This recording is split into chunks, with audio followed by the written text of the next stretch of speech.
বর্তমানে ভারতবর্ষের রাজনীতি আন্দোলিত হচ্ছে একটি শব্দকে কেন্দ্র করে, SIR, স্পেশাল ইন্টেনসিভ রিভিশন। এই প্রক্রিয়াটি চালাচ্ছে ভারতবর্ষের নির্বাচন কমিশন এবং ইতিমধ্যে এই প্রক্রিয়া চলছে বিহারে এবং এই নিয়েই আন্দোলিত হচ্ছে ভারতবর্ষের রাজনীতি। এই স্পেশাল ইন্টেনসিভ রিভিশনে কি বলা হচ্ছে যে ভোটার তালিকা সংশোধন হবে, ভোটার তালিকা ঝাড়াই বাছাই করে সংশোধিত হয়ে আসবে, যেখানে মৃত ভোটারদের নাম বাদ যাবে, যেখানে এক জায়গা থেকে অন্য জায়গায় স্থানান্তরিত হয়েছেন এমন মানুষদের নাম বাদ যাবে, নিখোঁজ মানুষদের নাম বাদ যাবে, অনুপ্রবেশকারীদের নাম বাদ যাবে, এমনটাই নির্বাচন কমিশনের পক্ষ থেকে বলা হচ্ছে। এবং ইতিমধ্যে এই SIR প্রক্রিয়ায় 65 লক্ষ ভোটারের নাম বাদ গিয়েছে বলেই জানা যাচ্ছে নির্বাচন কমিশন সূত্রে। এবং বিহারের এই 65 লক্ষ ভোটারের মধ্যে 22 লক্ষ মৃত ভোটার, এর বাইরে অন্যত্র স্থানান্তরিত হয়েছেন বা নিখোঁজ রয়েছেন এই সংখ্যাটা 35 লক্ষ। এবং এই 35 লক্ষ সংখ্যাটাকে নিয়েই সমস্যা দেখা দিয়েছে বিহারে। ইতিমধ্যে ইন্ডিয়া জোটের পক্ষ থেকে এই SIR এর বিরোধিতা করা হয়েছে এবং তাদের পক্ষ থেকে দাবি তোলা হচ্ছে যে এই বিজেপি সরকার, বিজেপি নির্বাচন কমিশনকে কার্যত হাতের পুতুল হিসেবে ব্যবহার করছে। তার একটাই কারণ, দেখা যাচ্ছে যে বিহারের ক্ষেত্রে যাদের নাম বাদ যাচ্ছে এই ভোটার তালিকা থেকে তাদের অধিকাংশই প্রান্তিক শ্রেণীর মানুষ, গরিব মানুষ, খেটে খাওয়া মানুষ, সংখ্যালঘু, দলিত সম্প্রদায়, যারা কিনা বিহারের রাজনৈতিক সমীকরণে ইন্ডিয়া জোটেরই সমর্থক হিসেবে পরিচিত। অর্থাৎ এত ভোটার যদি কোনো একটি জোট বা কোনো একটি দলের পক্ষ থেকে চলে যায়, স্বাভাবিকভাবে তাদের শিরোপীড়ার কারণ হবে, তাদের চিন্তার কারণ হবে। এবং আমরা দেখছি সংসদের বাদল অধিবেশনে দিনের পর দিন লোকসভা বা রাজ্যসভার বাইরে বিক্ষোভ চলছে, সংসদ ভবনের বিক্ষোভ চলছে, বিরোধী রাজনৈতিক দলগুলির পক্ষ থেকে বিক্ষোভ দেখানো হচ্ছে। এমনকি এই ঘটনা শুধুমাত্র রাজপথে বা সংসদে আটকে নেই, এটা চলে গিয়েছে একেবারে সুপ্রিম কোর্ট পর্যন্ত।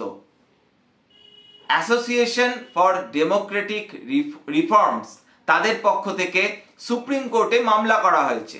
এমনকি সুপ্রিম কোর্টের পক্ষ থেকে প্রাথমিক শুনানিতে নির্বাচন কমিশনকে বলা হয়েছে যে আপনারা এই যে SIR করছেন তা এত দ্রুত কেন করতে চাইছেন।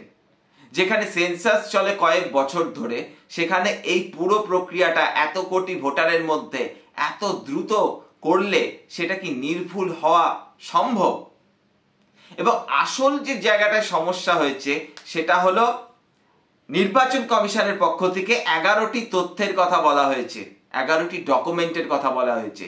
কিন্তু এই 11টি ডকুমেন্টের মধ্যে নির্বাচন কমিশনের পক্ষ থেকে ভোটার কার্ড, আধার কার্ড বা রেশন কার্ডকে মান্যতা দেওয়া হচ্ছে না। এখানেই সমস্যা। সুপ্রিম কোর্টের পক্ষ থেকে নির্বাচন কমিশনকে বলা হয়েছে যে আপনারা বিবেচনা করুন ভোটার কার্ড, আধার কার্ড এবং রেশন কার্ডকে যদি মান্যতা দেওয়া যায়।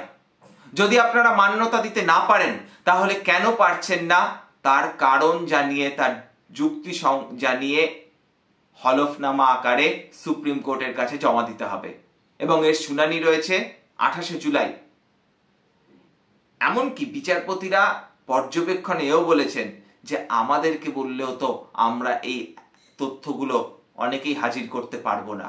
তার মানেই কি আমরা অনুপ্রবেশকারী? তার মানেই কি আমরা ভারতবর্ষের ভোটার নই? এখানে একটা গুরুত্বপূর্ণ বিষয় আসে। একজন প্রকৃত ভোটারও যদি এই নির্বাচন কমিশনের প্রক্রিয়ার জন্য প্রকৃত ভোটারও যদি বাদ যায়, তাহলে ভারতবর্ষের গণতন্ত্রের যে ভিত্তি, যে স্পিরিট, সেটাতেই কুঠারাঘাত করা হয়। এবং এই SIR প্রক্রিয়া নিয়ে জল্পনা শুরু হয়েছে যে এই SIR বাংলাতেও শুরু হতে পারে। তবে এই SIR কি প্রথম হচ্ছে? না, বাংলাতে এর আগে 2002 সালে SIR প্রক্রিয়া হয়েছে এবং এই SIR প্রক্রিয়ার ফলে 22 লক্ষ ভোটারের নাম বাদ গিয়েছিল সেই সময়। এবার প্রশ্নটা হলো, বাংলার ক্ষেত্রে এসআইআর হলে রাজনৈতিক দলগুলির অবস্থান কি হবে? তা ইতিমধ্যে স্পষ্ট হয়ে গিয়েছে। বাম, কংগ্রেস, তৃণমূল তারা এসআইআর প্রক্রিয়ার বিরোধিতা করছে। তাদের পক্ষ থেকে বলা হচ্ছে এটা ঘুরিয়ে এনআরসি করা হচ্ছে। আর উল্টো দিকে বিজেপি, তারা তো সাধুবাদ জানাবেই। তারা বলছে যে এই এসআইআর প্রক্রিয়ার ফলে রোহিঙ্গা, অনুপ্রবেশকারী সকলে বাদ চলে যাবে। কিন্তু ভারতবর্ষের মতো দেশে সকলের কি জন্ম শংসাপত্র আছে? বা নির্বাচন কমিশনের পক্ষ থেকে যে 11টি তথ্যের কথা বলা হচ্ছে, সবার পক্ষে কি এই 11টি তথ্য হাজির করা সম্ভব? মানে 11টি তথ্যের মধ্যে যে কোনো একটা দিতে হবে বলা হচ্ছে, কিন্তু এমনও তো অনেকেই আছেন যাদের এই 11টা তথ্যের মধ্যে হয়তো কোনো তথ্যই নেই। মানে সেটা জন্ম শংসাপত্র হোক, বা স্কুল লিভিং সার্টিফিকেট হোক, বা সরকারি চাকরির কাগজপত্র হোক, বা কাস্ট সার্টিফিকেট হোক, অনেকে থাকতেই পারেন তাদের হয়তো এরকম কোনো তথ্য নেই, কোনো সার্টিফিকেট নেই। তাহলে কি তাদের আমরা বাংলাদেশি বা অনুপ্রবেশকারী বা রোহিঙ্গা বলে দাগিয়ে দিতে পারি? কারণ এটা কিন্তু সত্যি কথা যে ভোটার তালিকায় নাম না থাকলেই সে যে ভারতবর্ষের নাগরিক নন, এমনটা কিন্তু বলা যায় না। এটাও একটা গ্রে এরিয়া, ধূসর অঞ্চল এই পুরো গোটা ঘটনাটায়। যদিও পশ্চিমবঙ্গের ক্ষেত্রে নির্বাচন কমিশনের পক্ষ থেকে এখনো বলা হয়নি যে এসআইআর শুরু হবে বা এসআইআর কবে শুরু হচ্ছে, কি বৃত্তান্ত, কিন্তু নির্বাচন কমিশনের বিভিন্ন কাজকর্মে বাতাসে ধুমায়িত হচ্ছে এসআইআর শুরু হওয়া এখন শুধু সময়ের অপেক্ষা। তার কারণ নির্বাচন কমিশনের পক্ষ থেকে বিভিন্ন জেলায় বিএলওদের ট্রেনিং দেওয়ার কাজ শুরু হয়েছে। অর্থাৎ যারা এই এসআইআর প্রক্রিয়াটা মাটিতে নেমে একদম বাস্তবে যারা এই প্রক্রিয়াটা সম্পন্ন করবেন, বাস্তবে যারা এই কাজটা করবেন, সেই বিএলওদের প্রশিক্ষণ দেওয়ার কাজ শুরু হয়ে গেছে। এবার আগামী দিনে এই এসআইআর কে কেন্দ্র করে বাংলার রাজ্য রাজনীতি কতটা আন্দোলিত হয় এখন সেটাই দেখার। কারণ আমাদের নিশ্চয়ই মনে আছে যে সিএ যখন পাশ হয়েছিল তখন কিভাবে উত্তাল হয়েছিল বাংলা, কোথাও কোথাও হিংসা ছড়িয়ে পড়েছিল। আমরা চাই না বাংলায় হিংসা ছড়াক, আমরা শান্তির কথায় শুনতে চাই। আন্দোলন হলেও সেটা যেন শান্তিপূর্ণই হয়, এটাই আমাদের চাওয়া। আজকের এপিসোড যদি ভালো লেগে থাকে তাহলে লাইক করে দেবেন, আর যদি মনে হয় সময় নষ্ট, ডিসলাইক করতে দ্বিধাবোধ করবেন না।